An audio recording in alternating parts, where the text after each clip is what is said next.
নমস্কাৰ সকলোকে has a tutorial YouTube চেনেলটোলৈ স্বাগতম জনাইছোঁ। আজি আমি দুটা বিষয়বস্তুৰ ওপৰত আলোচনা কৰিম। এটা বিষয় হ'ব আমাৰ ৰিক্ৰুইটমেণ্ট ইন 4500 পোষ্ট অৰ্থাৎ LPUP এছিষ্টেণ্ট টিচাৰ যিটো 4500টা পোষ্ট আছিলে এইটো ইলেকশ্যনৰ আগত দিবনে নিদিয়ে। 2 নম্বৰ পইণ্টটো জেনেৰেল ভেৰিফিকেশ্যনৰ ডেট বা NCC ভেৰিফিকেশ্যন কেতিয়া দিয়াৰ সম্ভাৱনা আছে এইখিনি সম্পৰ্কত আলোচনা কৰিম। তাৰ আগতে আপোনালোকক এটা আৰু ইনফৰ্মেশ্যন দিব বিচাৰিছোঁ।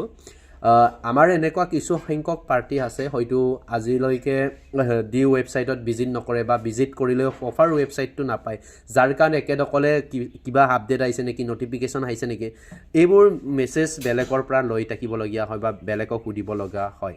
চ' আপোনালোকৰ সুবিধাৰ কাৰণে আপোনালোকে নিজৰ মোবাইলতে 4500 সম্পৰ্কত কিবা নতুন আপডেট বা নটিচ আহিছে নেকি এইখিনি কেনেধৰণে চেক কৰিব পাৰিম মই ইয়াতে অলপ দেখুৱাই দিছোঁ। অনলি 5 ছেকেণ্ড লাগিব। অ'কে, আপোনালোকে গুগলত যাব, মোবাইলত থকা গুগলত যাব, গুগলত গৈ ইয়াতে লিখিব www.DEE.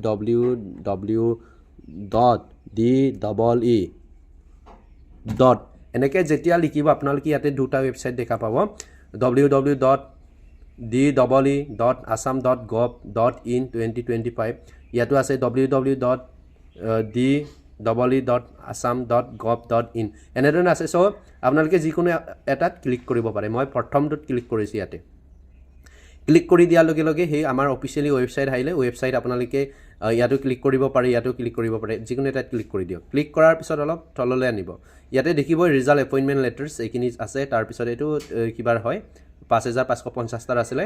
চ' আপোনালোকে 4500 ক্ষেত্ৰতে চাব। চ' আপোনালোকে ইয়াত চাব, এই পিকচাৰটোত ক্লিক কৰিলে নহ'ব, আপোনালোকে ইয়াত ক্লিক কৰিব লাগিব। Recruitment in 4500 post off teacher, ইয়াত ক্লিক কৰক।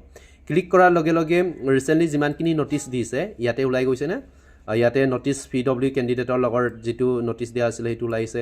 তাৰপিছত আপোনালোকৰ IR ছেকেণ্ডাৰী UDASৰ যিটো নটিচ আছিলে সেই গোটেইখিনি ওলাইছে। চ' এনেধৰণে চাই ল'ব পাৰিব।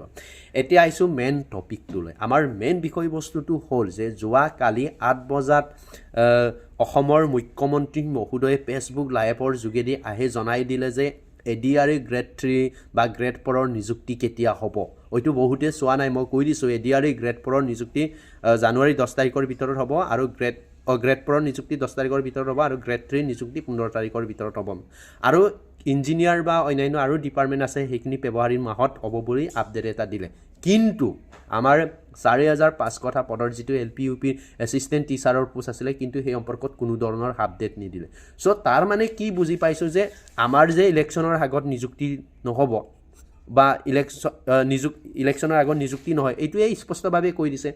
কাৰণ ইলেকশ্যনৰ আগত যদি নিযুক্তি দিয়াৰ কথা আছিলে তেন্তে কালি ফেচবুক লাইভত অৰুকে আপডেট হ'লেও ক'লেহেঁতেন যে LPUPৰো নিযুক্তি দিবলগীয়া আছে, এইখিনি ফেব্ৰুৱাৰীত হ'ব বা ফেব্ৰুৱাৰী লাষ্টত হ'ব বুলি অলপ এটা হ'লেও দিলেহেঁতেন। কিন্তু কালি 4500টা পদৰ এটা শব্দও মুখ্যমন্ত্ৰীয়ে প্ৰকাশ নকৰিলে বা এটা শব্দও 4500টা পদৰ লগত ৰিলেটেড শব্দ প্ৰকাশ নকৰিলে। চ' এই বিষয়টোক লৈ আমি এটা কাম কৰিব লাগে যে ভেৰিফিকেশ্যনৰ আগত যেনেধৰণে অসমৰ মুখ্যমন্ত্ৰী মহোদয় আৰু শিক্ষামন্ত্ৰীগৰাকী বিভিন্ন অনুষ্ঠানসমূহত গৈ ভেৰিফিকেশ্যন কেতিয়া হ'ব এনেধৰণে এটা হুলস্থুলময় এটা পৰিৱেশ ক্ৰিয়েট কৰিছিলে, তেনেকৈ এইবাৰো কৰিব লাগে যে জেনেৰেল ভেৰিফিকেশ্যনৰ বা NCC ভেৰিফিকেশ্যন বা ভেৰিফিকেশ্যন প্ৰচেছটো সম্পূৰ্ণৰূপে ডিলে হৈ গৈছে। তাৰ কাৰণে আপোনালোকে বিষয়খিনি হাইলাইট কৰিব লাগিব। আৰু ছেকেণ্ড কথাটো হৈছে যে আপোনালোকে নিযুক্তি যাতে ফেব্ৰুৱাৰীত হ'বই লাগিব বুলি বিভিন্ন সভা অনুষ্ঠানবিলাকত গৈ মেমৰেণ্ডম বা ফিজিকেলি মামাক বা শিক্ষামন্ত্ৰীগৰাকীক জনাব লাগিব। কাৰণ আগতে এইখিনি কৰাৰ কাৰণে জল্দি সেইখিনি ভেৰিফিকেশ্যন ষ্টাৰ্ট কৰিছিলে। এনেকুৱাকৈ কামোৰ এটা দিলে, কামোৰটো খাই থাকিব নোৱাৰি ভেৰিফিকেশ্যন ষ্টাৰ্ট কৰি দিলে। আৰু ভেৰিফিকেশ্যন যিদিনাৰ পৰা ষ্টাৰ্ট কৰিলে সম্পূৰ্ণৰূপে ষ্টপ হৈ গ'ল, আমাৰ কেণ্ডিডেটখিনি চাইলেণ্ট হৈ গ'ল। ইম'শ্যনেলবিলাক প্ৰথম মানে আমি জল্দি পাহৰি যাওঁ ন, আমি অসমীয়া মানুহবিলাক কি হয় জল্দি যিকোনো বস্তু পাহৰি যাওঁ। চ' এই বস্তুটো যে বহুত ডিলে হৈ গৈছে বা ভেৰিফিকেশ্যনটো যে লাহে লাহে কৰিছে, এটা ভেৰিফিকেশ্যন কৰাৰ পিছত এসপ্তাহ 10 দিন সময় গেপছ লয়, এইটো হ'ব নোৱাৰে।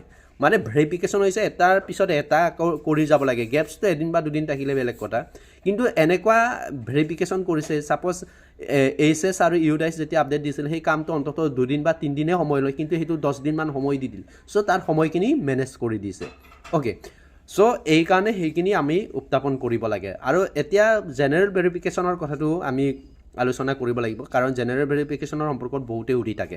জেনেৰেল ভেৰিফিকেশ্যন আৰু NCC চাৰ্টিফিকেট থকা কেণ্ডিডেটসকলক এতিয়ালৈকে ভেৰিফিকেশ্যন কৰা নাই।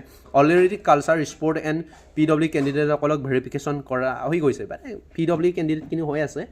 চ' জেনেৰেল ভেৰিফিকেশ্যন আৰু NCC ভেৰিফিকেশ্যনটো আহিব, কিন্তু 25 তাৰিখৰ ভিতৰত আহে না ডাউট আছে। মই ভাবিছোঁ 25 তাৰিখত মানে ওচৰত, মানে 25-26 তাৰিখত কিন্তু জেনেৰেল ভেৰিফিকেশ্যন বা NCCৰ যিসকলৰ চাৰ্টিফিকেট আছে তেনে কেণ্ডিডেটসকলৰ ভেৰিফিকেশ্যনৰ লিষ্ট আউট হোৱাৰ চান্স থাকে।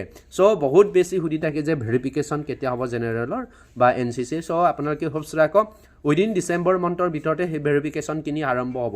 কিন্তু এটা কথা, ভেৰিফিকেশ্যন আৰম্ভ কৰিলেও NCCয়ে হওক বা জেনেৰেল কেণ্ডিডেটৰে হওক, কিন্তু বহুতখিনি সময় ল'ব, আৰু সেই সময়খিনি মিলাই কিন্তু তেখেতসকলে জানুৱাৰী 15 তাৰিখ মানলৈকে পোৱাবগৈ।